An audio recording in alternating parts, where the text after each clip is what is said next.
नमस्ते दोस्तों, स्वागत है आपका मेरे इस channel how the things work में। मेरा नाम है प्रशांत जोशी और आज हम बात करने वाले हैं ब्लैक होल्स इस टॉपिक पर।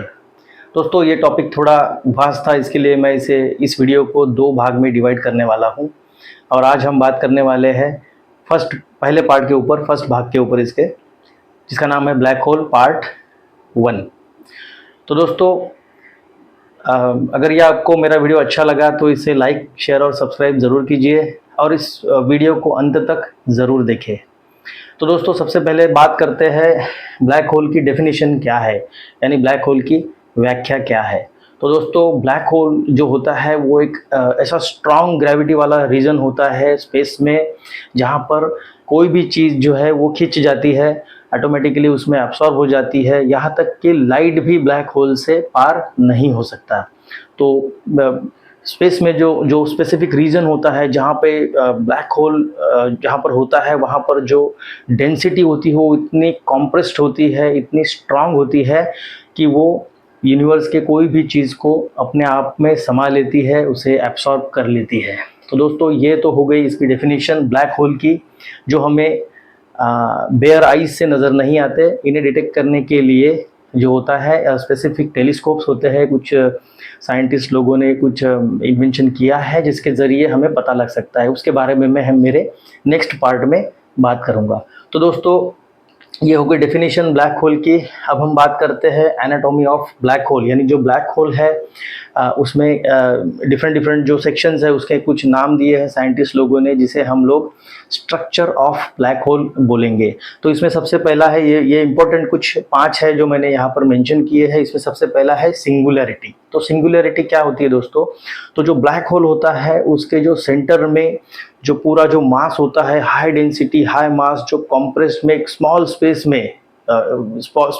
में जो कॉम्प्रेस्ड होता है, उस पर्टिकुलर रीजन को जो दोस्तों सिंगुलैरिटी कहते हैं, जहाँ पर जो डेंसिटी होती है वो इन्फानाइट होती है, अनंत होती है, जिसका अभी तक कुछ पता नहीं चला है। दोस्तों, ये तो हो गई सिंगुलैरिटी की डेफिनेशन कि सिंगुलैरिटी क्या है। अभी हम बात करने वाले हैं इवेंट हॉरिजॉन के ऊपर। तो इवेंट हॉरिजॉन जो होता है दोस्तों, वो ब्लैक होल की बाउंड्री होती है, जहाँ से ब्लैक होल स्टार्ट हो जाता है। उस पर्टिकुलर बाउंड्री को जो है दोस्तों इवेंट हॉरिजॉन कहते हैं। ये जो इवेंट हॉरिजॉन होता है दोस्तों, ये पॉइंट ऑफ नो रिटर्न भी इसे कहते हैं, यानी जिस पॉइंट के बाद अगर हम लोग प्रोसीड करते गए ब्लैक होल के सेंटर तक या उस सेंटर की तरफ, तो हम लोग कभी या कोई भी चीज़ वहाँ से वापस नहीं आ पाएगी। इसीलिए इसे कहते हैं पॉइंट ऑफ नो रिटर्न। तो दोस्तों, आइए आगे बढ़ते हैं हमारे नेक्स्ट पॉइंट की तरफ, जिसका नाम है एक्रीशन डिस्क। तो दोस्तों, एक्रीशन डिस्क क्या होती है? तो जो ब्लैक होल होता है वो बहुत सारा मास, बहुत सारे गैसेस अपने तरफ खींचते हैं, और वो खींच के वहाँ पर जो फ्रिक्शन होता है उसके वजह से millions of degree temperature create होता है, जिसकी वजह से एक फ्लरलिंग या स्वर्लिंग डिस्क क्रिएट हो जाती है जो ब्लैक होल के साथ में घूमती है। इसे जो है वो एक्रीशन डिस्क कहते हैं।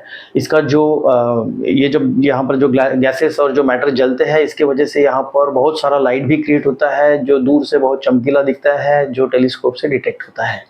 इसके बाद दोस्तों, आइए देखते हैं नेक्स्ट पॉइंट, जिसका नाम है फोटोन स्फीयर। ये भी एक इम्पोर्टेंट पोर्शन है एनाटॉमी ऑफ ब्लैक होल का, जहाँ पर जो स्पेरिकल जो बाउंड्री होती है आउटसाइड द इवेंट हॉरिजॉन, उसको जो है दोस्तों फोटोन स्फीयर बोला जाता है। ये वो पॉइंट होता है जहाँ पे लाइट भी जो होती है वो ट्रैप हो जाती है। इसके बाद दोस्तों आता है नेक्स्ट पॉइंट हमारा अर्गोस्फीयर। तो अर्गोस्फीयर जो होता है दोस्तों, ये एक ऐसा रीजन होता है स्पेस में आउटसाइड द ब्लैक होल, जहाँ पर स्पेस टाइम जो है वो भी खींचा चला आता है, और वो भी ब्लैक होल के साथ जो होता है उसका रोटेशन स्टार्ट हो जाता है, और ब्लैक होल में जो स्ट्रॉन्ग ग्रेविटी होती है वो उस टाइम को भी अपने साथ ट्रैप कर लेता है और उसे मोड़ने पर मजबूर कर देता है। दोस्तों, ये थी एनाटॉमी ऑफ ब्लैक होल, जिसमें हमने देखने का प्रयत्न किया है कि ब्लैक होल के डिफरेंट स्ट्रक्चर्स में मेनली क्या देखा जाता है। आइए दोस्तों आगे बढ़ते हैं नेक्स्ट पॉइंट की तरफ, फॉर्मेशन ऑफ ब्लैक होल्स। यानी ब्लैक होल्स का जो फॉर्मेशन है वो कैसे हुआ होगा। साइंटिस्ट लोगों ने कुछ थ्योरीज बनाई हैं जिसके बेसिस पे उन्होंने कुछ निष्कर्ष निकाले हैं, जिसमें से हम लोग यहाँ पर ये 3 चीज़ें जो इंपॉर्टेंट चीज़ें हैं वो देखने वाले हैं। तो पहला होता है दोस्तों स्टेलर कोलैप्स। स्टेलर कोलैप्स उस इवेंट का नाम होता है जिसमें जो मैसिव जो स्टार्स होते हैं, बहुत बड़े बड़े जो हमारे सूरज के जैसे बहुत बड़े बड़े, इससे भी बहुत बड़े बड़े जो सूरज होते हैं दोस्तों, ये अपनी ओन ग्रेविटी से इंटरनली कोलैप्स हो जाते हैं, जिसके वजह से वहाँ पर जो होता है वो ब्लैक होल या सिंगुलरिटी क्रिएट होता है। वो अपना द्रव्यमान या मास जो होता है वो पूरा खो देता है, वहाँ का जो फ्यूल वगैरह सब खत्म हो जाता है। इसको हम लोग साइंटिफिकली बोलते हैं कि डेथ ऑफ अ स्टार, यानी स्टार जो है वो मर जाता है।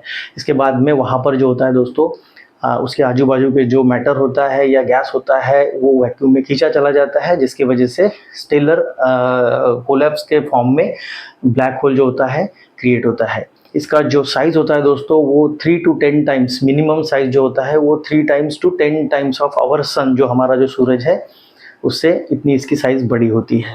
नेक्स्ट है दोस्तों अर्ली यूनिवर्स। तो जो अर्ली यूनिवर्स में जो बिग बैंग हुआ था, बिग बैंग की एक बड़ी थ्योरी है जिसके ऊपर मैं एक वीडियो बनाने वाला हूँ। तो जो बिग बैंग के बाद जो ब्लैक होल्स फॉर्म हुए थे अर्ली डेज में, वो फॉर्म हुए थे बिकॉज ऑफ मैसिव प्रेशर, बहुत ज़्यादा प्रेशर और बहुत ज़्यादा डेंसिटी की वजह से क्रिएट हुए थे, जिसके वजह से ये अर्ली यूनिवर्स में कुछ ब्लैक होल्स फॉर्म हुए हैं। थर्ड पॉइंट है दोस्तों, थर्ड जो फॉर्मेशन होता है वो मर्जिंग ऑफ ब्लैक होल्स। तो मर्जिंग ऑफ ब्लैक होल्स में जो है दोस्तों, जो एग्जिस्टिंग ब्लैक होल्स होते हैं वो एक दूसरे की तरफ खींचे चले जाते हैं, जिसमें मिलियंस बिलियंस साल भी लग जाते हैं। और उस केस में जो होता है 1 या 2 से ज़्यादा जो ब्लैक होल्स होते हैं वो एक दूसरे में मर्ज हो जाते हैं, जिसकी वजह से एक बड़ा सा एक नया ब्लैक होल वहाँ पर क्रिएट होता है। तो ये तीसरा टाइप है दोस्तों ब्लैक होल का, जिसमें डिफरेंट जो अलग अलग जो नंबर्स में जो ब्लैक होल्स होते हैं उनके मर्जिंग से ब्लैक होल्स क्रिएट हो जाते हैं। तो दोस्तों आइए देखते हैं हम लोग अभी टाइप्स ऑफ ब्लैक होल्स। अभी तक के जो टाइप्स बने हुए हैं इसमें 3 टाइप्स का लिटरेचर आपको कहीं पे भी मिल जाएगा। तो इसमें से पहला वाला होता है दोस्तों स्टेलर मास ब्लैक होल। तो ये जो स्टेलर मास ब्लैक होल होता है, इसमें दोस्तों जो सूरज की जो साइज़ होती है, जो कोलैप्स होता है उसकी size 3 to 50 times bigger than हमारा जो सन है, उससे 3 से 50 गुना ज़्यादा उसकी साइज़ होती है, जो अपने आप में due to internal gravity collapse हो जाता है और वहाँ पर ब्लैक होल का फॉर्मेशन करता है। उसके बाद आता है दोस्तों इंटरमीडिएट ब्लैक होल, यानी जो ये बहुत मिस्टीरियस ब्लैक होल है, ये बहुत रेयर कंडीशन में पाया जाता है। इसमें जो ब्लैक होल बना है उसकी जो साइज़ होती है वो 100 to 10,000 टाइम्स बड़ी होती है हमारे सन से, जिसके ऊपर अभी रिसर्च जारी है। अभी कुछ इसमें साइंटिस्ट लोग इसके ऊपर अभी भी काम कर रहे हैं। और तीसरा इम्पोर्टेंट जो टाइप है दोस्तों वो है सुपर मैसिव ब्लैक होल। तो सुपर मैसिव ब्लैक होल जो होता है दोस्तों, ये जो गैलेक्सीज होती है डिफरेंट बहुत सारी गैलेक्सीज है, इसके जो कोर में होता है, सेंटर में होता है, वहाँ का जो पूरा मैटर और गैस वगैरह बर्न होके वहाँ पे जो वैक्यूम क्रिएट होता है वहाँ पर क्रिएट होता है। तो जो गैलेक्सीज के सेंटर में जो ब्लैक होल होता है उसे सुपर मैसिव ब्लैक होल कहते हैं, जिसका जो साइज़ है वो ऑलमोस्ट मिलियंस में होता है हमारे सन से, यानी मोर देन 4 मिलियंस, लगभग 4 मिलियंस जो हमारे सन है इससे भी बड़ा साइज जो होता है इसका होता है। जो हमारी जो मिल्की वे गैलेक्सी है, हमारी गैलेक्सी का नाम है दोस्तों मिल्की वे गैलेक्सी, इसके सेंटर में जो बड़ा सा ब्लैक होल है उसका नाम है सैजिटेरियस ए। तो ये जो सैजिटेरियस ए ब्लैक होल है दोस्तों, ये फॉर्म हुआ है at the centre of the Galaxy, that's why उसको जो बोलते हैं सुपर मैसिव ब्लैक होल बोलते हैं। तो दोस्तों ये मेरा ये वीडियो आपको कैसा लगा, इसे लाइक शेयर सब्सक्राइब ज़रूर कीजिए, और मैं जल्द ही आपसे मिलूँगा मेरे नेक्स्ट पार्ट में, जहाँ पर मैं बात करूँगा ब्लैक होल पार्ट 2 के ऊपर। धन्यवाद।